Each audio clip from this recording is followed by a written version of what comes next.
Kenzi ini kan lagi terkenal dengan ini ya, banyak orang mengeluh karena kelak attitude-nya atau apa ya yang itu saya kok nggak ngalamin ya. Pengalaman saya membuat sebuah biro yang paling susah setengah mati adalah mengatur manusia. Mengatur manusia. Bukan mengatur uang.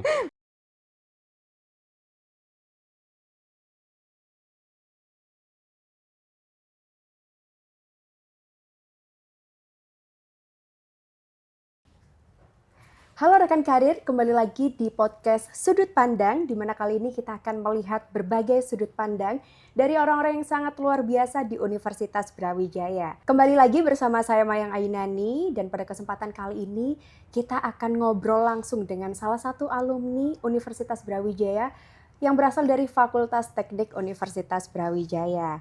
Karena pada episode kali ini kita akan membahas seputar meniti karir arsitek profesional dari bangku kuliah hingga ke nasional.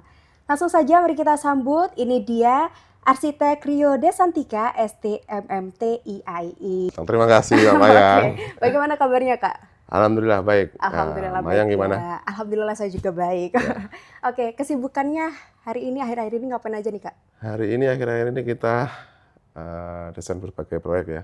Terus kemudian kebetulan saya juga salah satu mentor magang di kampus di Surabaya. Oke. Terus sebagai pengurus Ikatan Arsitek Indonesia wilayah Jawa Timur, juga pengurus alumni IKK UB. Oh wow, ini berarti sangat padat ya jadwalnya ya. Berarti memang sangat disempatkan ya untuk datang ke sini ya Kak. Betul Oke, sekali. terima kasih banyak loh Kak. Oke, Kak Rio ini benar ya berasal dari Fakultas Teknik ya dulunya Betul, ya. betul. Boleh dikenalan dulu nih Kak dengan rekan karir nih Kak Rio ini angkatan berapa sih dan dulu tuh mengambil jurusan apa di Universitas Brawijaya? Baik, Assalamualaikum warahmatullahi wabarakatuh. Saya Rio Desantika. Hari ini kita hadir di podcast Universitas Brawijaya. Perkenalkan, jadi awal saya di tahun 2004 itu kita memilih jurusan arsitektur sebenarnya sebagai pilihan kedua. Pilihan pertama adalah sipil. Oke. Karena pada saat itu arsitektur ada di grade B, sedangkan sipil di grade A ya. Karena mungkin saya tidak terlalu pintar ya, akhirnya saya daftar ke sipil, masuknya arsitek. Tapi mungkin itulah jalannya Tuhan ya. Kemudian aslinya saya memang kelahiran Malang, cuman lama di Trenggalek. Jadi kalau saya ditanya aslinya dari mana, mungkin dari Trenggalek yang paling tepat. Karena pindah-pindah orang tua. Pertama kali menginjakkan kaki di Malang, memang kaget dengan dingin ya. Dingin, betul. Dingin. Yang kedua sama ospeknya. Ospeknya luar biasa. Apalagi di zaman saya itu kan, kalau sekarang mungkin sudah lebih ini ya, lebih low mode ya. Kalau sekarang lebih low mode, kalau dulu udah luar biasa kerasnya. Jadi masih teringat kita harus datang jam 4:30 pagi di kampus. 5 pagi, itu nggak boleh telat itu? Nggak boleh telat dan tidak boleh bawa motor. Kebetulan saya kosnya ada di wilayah selatan. Nah, agak susah juga cari angkotnya. Iya. Karena dulu masih jamnya angkot ya, belum ada Gojek ya. Belum ada Gojek. Mungkin ada ojek pengkolan cuman. Betul. Nah, itulah rekan karir sedikit perkenalan dari Kak Rio, yang dulunya Kak Rio merupakan mahasiswa dari Universitas Brawijaya di Fakultas Teknik dengan jurusan arsitek, betul? Betul sekali. Tahun 2004 ya. Nah, 2004 tuh saya kebetulan belum lahir itu. Saya lahirnya baru di 2005. Iya. Oke, dan Kak Rio lulusnya tahun 2009. 2009. Oke. Nah, kita akan tarik ke belakang nih Kak, ke masa-masa Kak Rio di bangku perkuliahan. Bisa diceritakan sedikit nih Kak, bagaimana sih kehidupan Kak Rio pada zaman dulu di perkuliahan itu, organisasi apa aja yang diikuti, lalu mungkin lebih suka atau cenderung ke hal-hal apa sih kalau dulu-dulu masih zaman kuliah itu? Iya, oke Mayang. Jadi kuliah di arsitek itu menyenangkan dan menakutkan sebenarnya. Menyenangkannya karena kita tidak ketemu namanya hitung-hitungan ya. Menakutkannya tugasnya itu kan luar biasa. Jadi kita itu kalau tidak disiplin, ya jelas pasti tidak bisa mengumpulkan tugas dan molor. Jadi saya kalau masuk 2004, 2009 itu berarti kan saya molor 1 tahun itu. Ya karena pada saat itu saya masuk kuliah, kita suka dengan organisasi. Saya masuk ke HIMA, Himpunan Mahasiswa Arsitek. Kemudian saya bekerja juga part time. Yang paling menghabiskan waktu adalah ketika saya main band. Nah, main band itu yang paling menghabiskan waktu itu. Oh, berarti dulu Kak Rio ini tipe-tipe anak mahasiswa hits ya, yang diincer banyak mahasiswa ini Ya, pasti. yang menarik adalah ketika di semester ini cerita aja, mungkin pengalaman ya. Jadi Iya. mungkin bisa ditiru, tidak untuk ditiru, tapi pengalamannya bisa diambil gitu. Jadi ketika di semester 3, saya ini dipanggil nih sama dosen wali. Nah, karena dipanggil IPK-nya ini rendah sekali gitu. Oke. IPK rendah sekali, cuman dikasih 2 pilihan, mau pindah kampus atau mau OD. OD itu ODW, jadi mengundurkan diri. Oke, bukan DO ya, tapi Bukan, OD. OD, sebelum terlambat gitu. Iya. Tapi karena saya mikir pada waktu saya dari Trenggalek, jauh dari Trenggalek, kalau saya pindah kampus ya saya malu dengan orang tua ya. Kalau nggak lulus lebih malu. Iya. Nah, akhirnya saya bernegosiasi dengan wali mahasiswa, Bu, saya janji semester ini saya kejar IPK terbaik. Kalau saya gagal, boleh saya keluar. Oke. Nah, kebetulan setelah itu saya sadar ternyata menjadi bagian dari mahasiswa itu harus memprioritaskan, pintar memprioritaskan. Bekerja boleh, organisasi boleh, mau main boleh, tapi prioritas pertama adalah kuliah. Selesaikan kuliah dahulu, baru bekerja kemudian. Nah, kalau menurut saya itu, ya alhamdulillah saya cuma molor 1 tahun. Jadi kalau di teknik arsitektur itu molor 1 tahun itu sudah luar biasa. Biasanya molor 3 tahun gitu ya? banyak. Oke. Jadi gitu. Oke, berarti jadi perjalanan mulai dari organisasi, terus bekerja juga, sampai pentingnya prioritas ya kayak Betul sekali. bisa dikatakan manajemen waktu lah ya gitu. Oke, setelah kita mengulik sedikit nih soal kehidupan Kak Rio dulu di zaman perkuliahan yang sampai disuruh OD ya, bukan DO. Oke. Lalu bagaimana sampai akhirnya Kak Rio ini bisa survive hingga lulus menjadi alumni Universitas Brawijaya dan masuk ke dunia kerja gitu Kak? Ya, ketika ada pilihan untuk OD itu kan menjadi pilihan yang sulit untuk saya pada waktu saya mahasiswa saat itu ya. Kalau sekarang ya mungkin dipikir gampang ya, karena sudah dewasa. Pada saat itu ya saya harus meninggalkan teman-teman band, jadi terus organisasi saya kurangin, kemudian part time-nya juga saya kurangin, saya lebih fokus ke kuliah. Ya alhamdulillah kita selesai, IPK pada saat itu mungkin saya lupa 3, sekian lah. Zaman-zaman segitu 3, sudah luar biasa lah. Sudah untung ya. Luar biasa. Kalau sekarang kan mungkin lebih mudah ya dapatkan kayak gitu. Terus bagaimana kita survive? Yang pertama ya harus bekerja keras ya. Jangan sampai banyak teman mahasiswa itu yang mahasiswa hari ini itu ya mengejar idealismenya tapi tidak menyelesaikan tugas utamanya. Oke, wah berarti memang prioritas itu sangat penting ya Kak. Oke, setelah lulus menjadi alumni ya, hitungannya dari Universitas Brawijaya, momen apa sih Kak di arsitektur Universitas Brawijaya nih yang istilahnya dapat mendewasakan Kak Rio nih sebagai calon arsitek pada saat itu? Apakah mungkin Kak Rio sudah memikirkan nih kayak setelah keluar dari UB, aku akan jadi arsitek atau masih abu-abu nih gitu? Jadi pertama masuk arsitek itu kan memang kita pilihan kedua ya. Yang pertama adalah sipil. Di pertengahan jalan saya masih ingat bahwa saya tidak pernah ingin jadi arsitek. Saya pengen jadi bosnya arsitek pada waktu itu. Ya ternyata bos arsitek itu bayangan saya adalah menjadi developer atau apa. Ternyata ya jadi pimpinannya saja, jadi foundernya akhirnya, bukan jadi arsiteknya. Jadi menurut saya ya perjalanan yang ketika lembur kayaknya kalau arsitek. Ketika lembur ya. Karena salah satu tugas kuliah yang tidak bisa dadakan tuh kayaknya salah satu jurusannya adalah arsitek kayak. Arsitek ya Kak. Berarti memang harus dipersiapkan dan juga istilahnya di manajemen lah ya Kak supaya tugas-tugasnya nggak molor gitu ya. Betul sekali. Lalu terus bagaimana akhirnya Kak Rio ini memutuskan untuk menjadi seorang arsitek gitu. Bagaimana perjalanan awalnya? Apakah memang pasti kan banyak sekali ya huru-haranya gitu ya. Dan apakah memang Kak Rio sudah setelah keluar dari UB tuh langsung kayak punya target untuk oke, aku akan menjadi arsitek, atau mungkin sebelum jadi arsitek Kak Rio pernah bekerja ikut orang gitu? Ya, tahun pertama saya lulus, saya masih ingat bulan Juni, ya, kita langsung pindah ke Surabaya. Padahal pada saat itu Surabaya bukan menjadi pilihan saya ya. Untuk bekerja saya pilihannya juga karena dinginnya lulus dari Malang, kuliah di Malang karena dingin ya. Tapi ternyata pekerjaan memilih saya untuk bekerja di Surabaya. Yang panas ya, yang terkenal panas yang itu ya. Yang luar biasa panasnya itu. di Wicitria Konsultan. Jadi pada saat itu saya interview pertama, saya ngelamar interview pertama.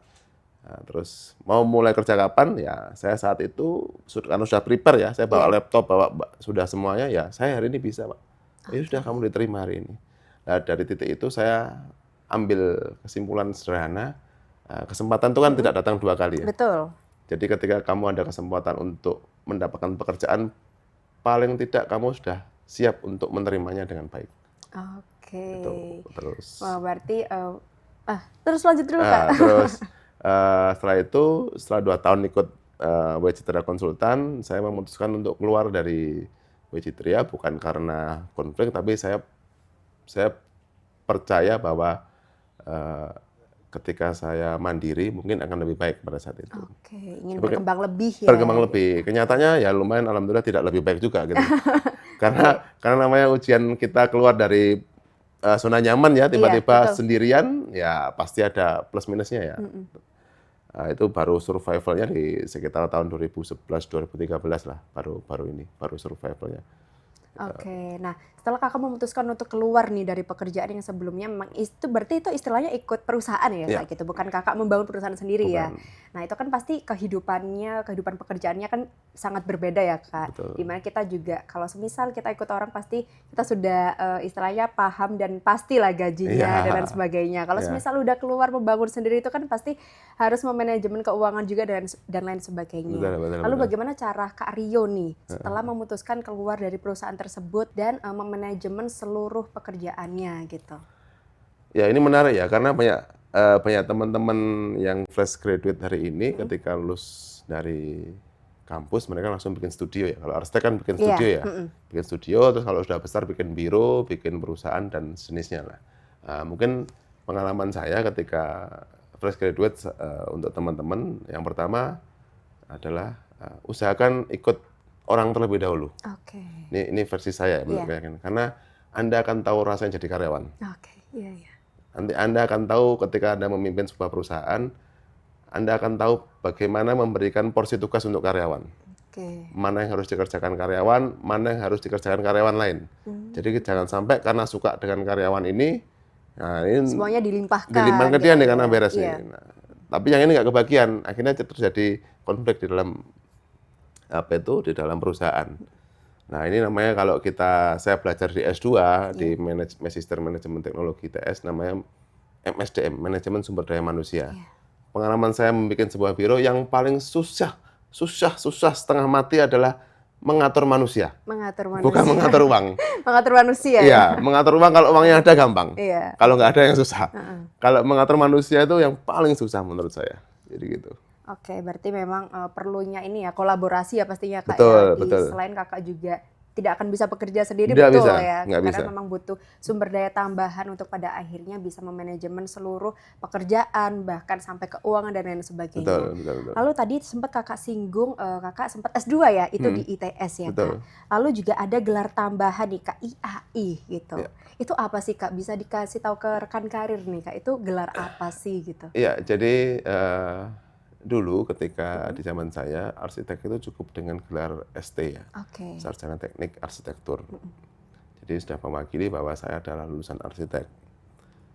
Kemudian di hari ini setelah ada perpres terbaru, bahwa untuk menjadi arsitek maka harus mempunyai pengalaman profesi atau harus sekolah profesi untuk generasi baru. Namanya PPARS.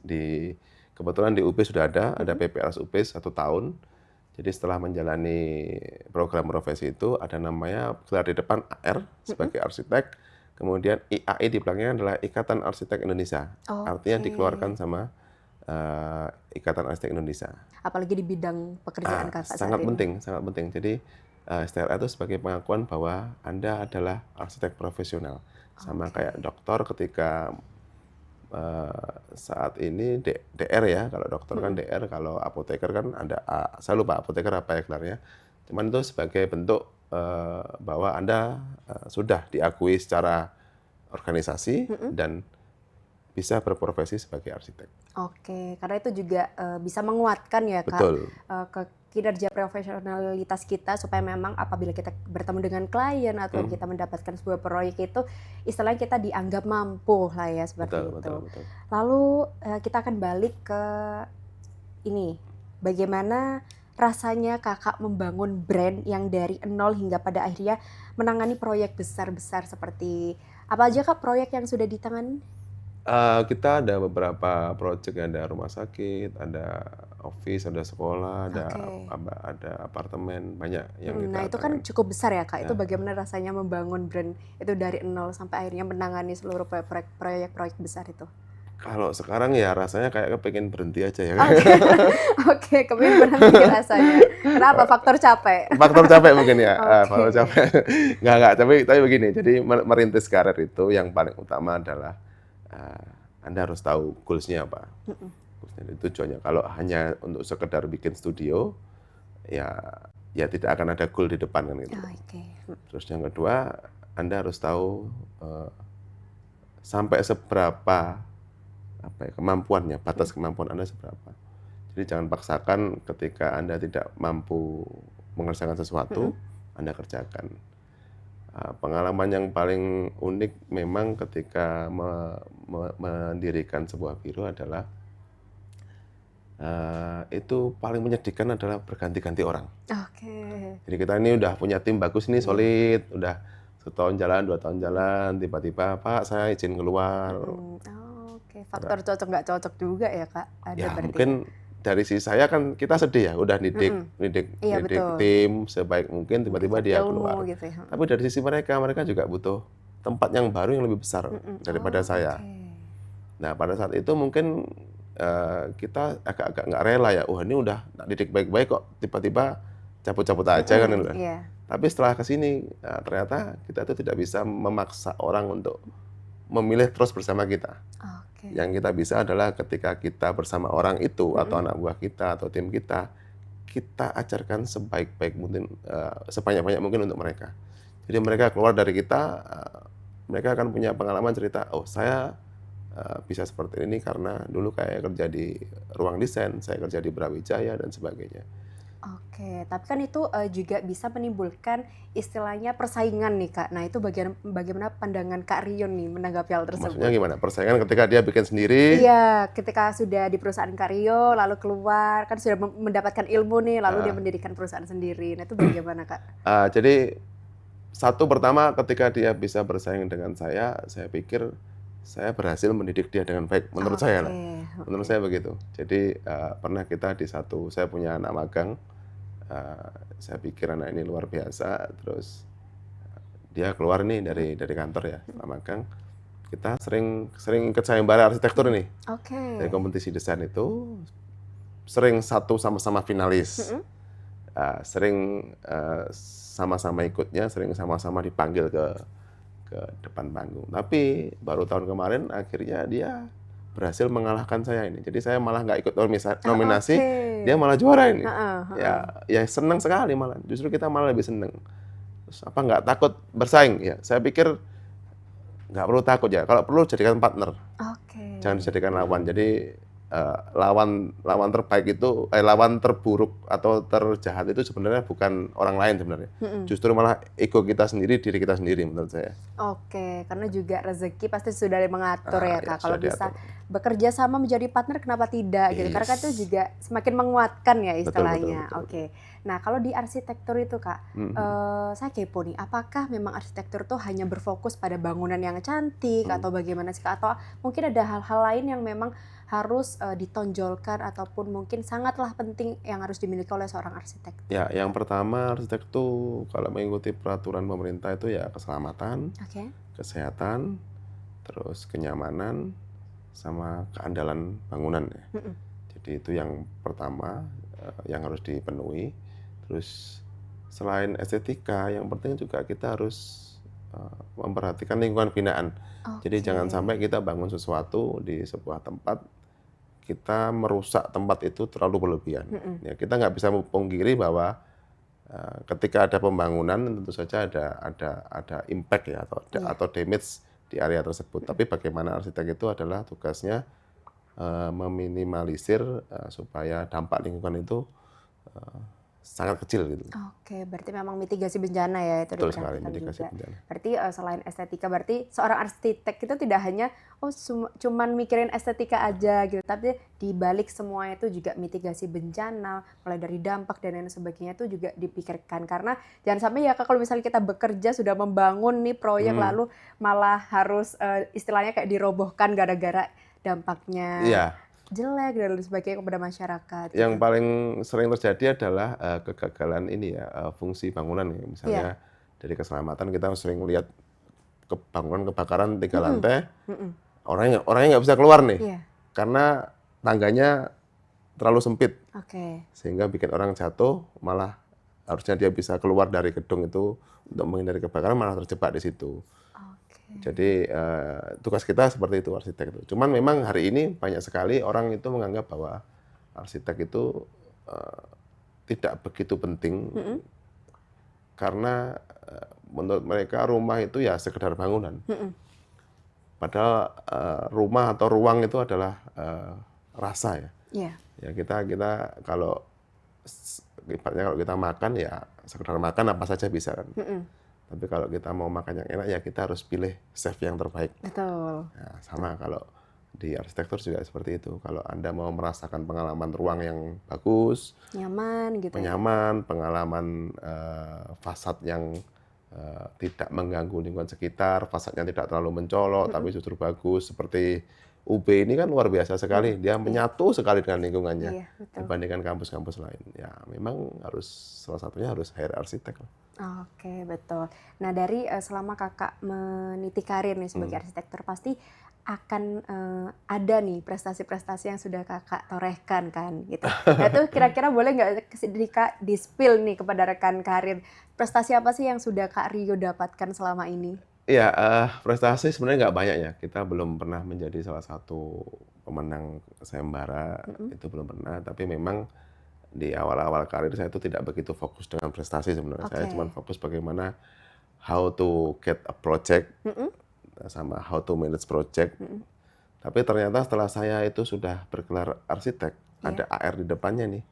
Ternyata itu saya tuh harus punya namanya mengumpulkan KUM ya. Nah, sehingga syarat paling besar KUM itu didapatkan dari sayembara. Sehingga saya baru ngikut sayembara mulai dari saya keluar arsitek sampai sekarang itu baru di tahun 2022 saya pertama kali ikut, baru mendapatkan nominasi itu tahun 2024 kalau nggak salah. Itu nominasi apa itu Kak kalau boleh tahu? Desain F&B nasional, saya lupa. Yang ngadain Daikin. Daikin Designer Award. Daikin Designer Award tahun 2024 pada saat itu. Masuk ke dalam 5 besar. Wah, itu gimana Kak rasanya bersaing dengan banyak orang dan bagaimana supaya memang proyek atau ide kita tuh bisa dilirik gitu sih Kak?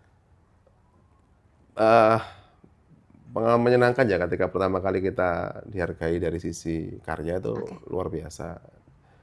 Menyenangkan, terus bagaimana cara achieve-nya juga sebenarnya nggak tahu kemarin kok bisa menang itu karena apa, kita juga justru malah jarang menang malah. Tapi justru kita yang pemikirannya sederhana, problem solving-nya dapat, itu malah menang gitu loh. Jadi estetika itu menjadi poin kesekian ketika kamu mengikut sebuah kompetisi, itu menjadi poin kesekian. Tapi problem solving ini yang menjadi poin utama. Nah pada saat itu proyek apa yang memang Kakak lombakan? Gitu pada waktu kita desain F&B, Food and Beverage, itu lokasi di Surabaya. Kita punya konsep Heaven Aviary. Jadi resto, kita resto tapi kita bisa ngelihat mini zoo di tengah-tengahnya. Jadi kayak semacam kita punya aviary tapi sambil makan. Jadi memang kita sambil makan ada pemandangan nih supaya nggak sepet ya istilahnya nggak lihat orang-orang sekitar aja. Supaya memang karena kan itu kan otomatis hitungannya proyek Kakak dilirik dong oleh dewan juri gitu ya. Value terbaik sebenarnya semua arsitek punya value yang sama ya. Semua punya. Yang paling penting menurut saya problem solving, bagaimana kita menyelesaikan masalah di lingkungan tersebut. Jadi kalau ada masalah kebencanaan ya yang diselesaikan bencananya, bukan estetikanya. Kalau ada masalah sirkulasi yang diselesaikan sirkulasinya, bukan harus bikin gedung baru. Iya, oke. Itu. Jadi menurut saya value terbaik dari seorang arsitek yang pertama adalah problem solving, yang kedua adalah komunikasi. Oke. Nah, setelah Kakak mendapatkan beberapa nominasi, sudah 1 atau berapa nominasi Kak yang didapat? 1 ya? Masih 1. Yang pertama 5 besar Daikin itu Daikin tadi. Desain Award, yang kedua adalah 15, saya lupa 10 atau 15 besar sayembara THR di Surabaya. Oh, berarti sudah hitungannya sudah 2 ya? Ya, untuk ikut kompetisinya sudah berkali-kali ya. Cuman dapat award-nya 2 itu ya. Oke. Itu pasti bertim ya, Kak? Tim ruang ya. desain ya. Oke. Nah, setelah Kakak sudah mengikuti berbagai perlombaan nih sampai akhirnya mendapatkan 2 nominasi itu dengan tim bersama-sama, apa sih Kak tips nih untuk junior di Universitas Brawijaya supaya memang dia bisa memanajemen atau juga mempersiapkan nih sebagai calon-calon arsitek yang baik?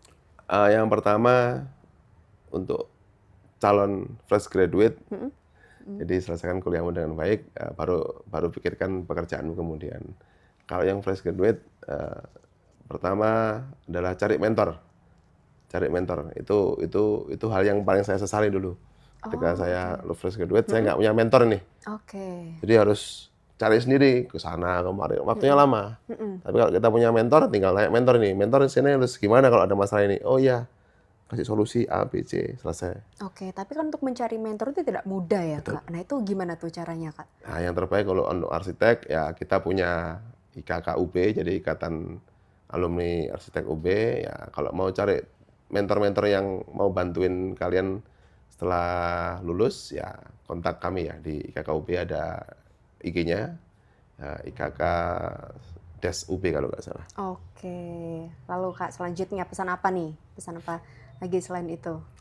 Pesan apalagi ya untuk Genzi ya untuk sekarang Genzi atau Gen Alpha ya? Genzi ya.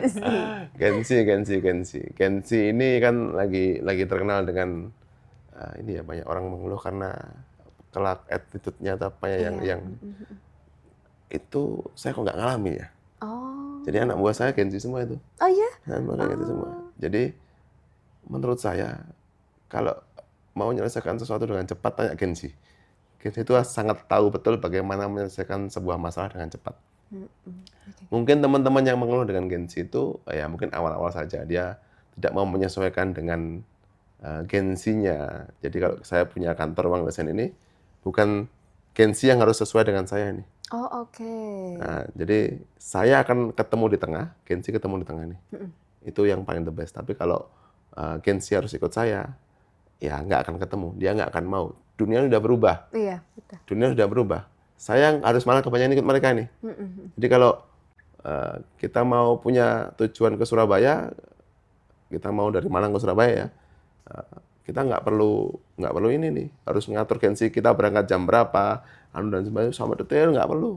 Ya itu kebanyakan boomers atau mungkin saya dulu mungkin juga ngatur tim saya seperti itu, tapi saya tahu nggak efektif.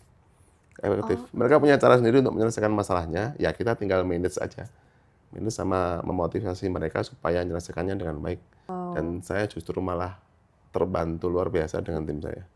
Oke, karena juga memang selain Kakak menyediakan wadah ya untuk para Genzi ini berkembang, juga pastinya perlu koordinasi ya Kak, untuk pada akhirnya istilahnya bertemu di tengah gitu ya, seperti Kak Rio tadi jelaskan. Nah, yang terakhir nih Kak, mungkin bisa disampaikan kepada rekan karir nih, bagaimana caranya supaya tidak menjadi mahasiswa lulusan UB yang biasa-biasa aja, khususnya untuk menjadi arsitek profesional nih, karena kan diperhitungkan secara nasional dan juga harapan untuk Universitas Brawijaya ke depan kan pastinya menghadirkan lulusan-lulusan terbaik ya, gitu. Iya. Apanya tipsnya ya? Iya, tipsnya supaya nggak biasa-biasa aja nih, bisa jadi luar biasa gitu. Ya, yang pertama adalah cari orang baru. Cari orang yang selalu komunitas baru yang lebih tinggi daripada komunitasmu hari ini. Lebih besar daripada komunitasmu hari ini. Maksudnya begini, ini kalau misalnya nih Mayang nih lulus kuliah, ya mungkin circle-nya masih teman-temannya Mayang aja nih. Iya. Nah, kalau dapat pekerjaan mungkin ya dari teman-temannya Mayang saja ini. Coba kalau circle-nya mungkin sudah ke level dekan atau bisnismen, ya dapat pekerjaan lebih tinggi nih, Oh, lebih oke. besar. Yang pertama jadi rubah circle-nya, yang kedua harus cari mentor. Harus cari mentor, siapapun itu cari mentor di mentor dari kampus boleh, mentor dosen boleh, mentor dari IG sekarang banyak-banyak mentor Mhm. itu boleh. Itu wajib itu karena itu mempercepat kita berpikir. Saya masih ingat ketika saya menghadiri seminar pada itu narasumbernya adalah Ciputra. Oke.